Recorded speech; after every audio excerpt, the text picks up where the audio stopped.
আল্লাহ নবী সাল্লাল্লাহু আলাইহি সাল্লাম বলেন, কোন বান্দা যখন গুনাহ ছেড়ে দিয়ে তওবা করে আল্লাহর দিকে ফিরে আসে, আল্লাহর কসম নবী বলেন আল্লাহ তাআলা সবচেয়ে বেশি খুশি হন।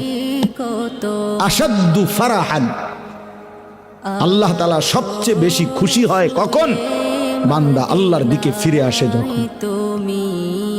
বিতাওবাতি আবদিহি, বান্দা যখন আল্লাহর দিকে ফিরে আসে আল্লাহ তাআলা ভীষণ খুশি হয়। গুনার নাফরমানের জিন্দেগি ছেড়ে দিয়ে আল্লাহর দিকে যখন ফিরে আসে, আল্লাহ তাআলা তখন 7 আসমান সাজিয়ে দেয়। ফেরেশতাদেরকে বলে, আসমান সাজিয়ে দাও, জান্নাত সাজিয়ে দাও।